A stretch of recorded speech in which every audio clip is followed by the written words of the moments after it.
कालियागंज शहर के रसीदपुर इलाके में नए पुल के लिए सड़क निर्माण का रास्ता साफ करने हेतु लोक निर्माण विभाग (पीडब्ल्यूडी) की जमीन को अतिक्रमण मुक्त कराने के लिए विधायक उत्पल महाराज खुद मैदान में उतरे।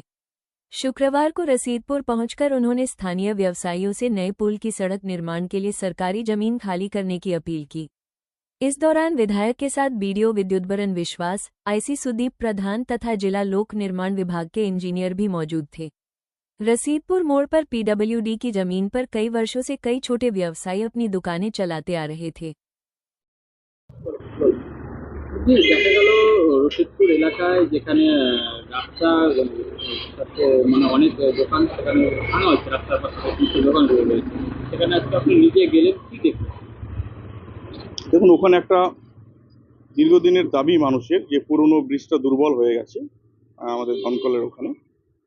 তো নতুন ব্রিজ তৈরি হচ্ছে এবং স্বাভাবিক কারণে রাস্তা প্রসারিত হচ্ছে, কারণ ওখানে যানজট হয়। আমরা প্রতি সোমবারে ওখানে একটা বড় ঐতিহ্যবাহী হাট বসে, প্রচুর মানুষের ভিড় হয়।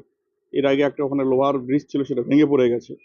তো স্বাভাবিক কারণেই পিডব্লিউডি নতুনভাবে সেতু নির্মাণ করছে, রাস্তাও প্রসারিত হচ্ছে। স্বাভাবিক কারণে যে সমস্ত দোকানদার ব্যবসায়ীরা সেখানে ছিলেন পিডব্লিউডির অধীনস্থ জায়গাতে, সেগুলো পিডব্লিউডির প্রয়োজন অনুসারে সেগুলোকে অ্যাবলিশ করেছে।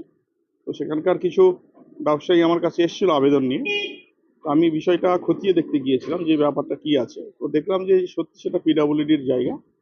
তো আপাতত পিডব্লিউডির যে জায়গা, সে রাস্তা হচ্ছে, সেটা করতে দিতে হবে। তারপরে রাস্তাটা তৈরি হয়ে গেলে আমরা যাতে তারাও ব্যবসা করে চলতে পারে তার একটা বিকল্প ব্যবস্থা চিন্তা করব।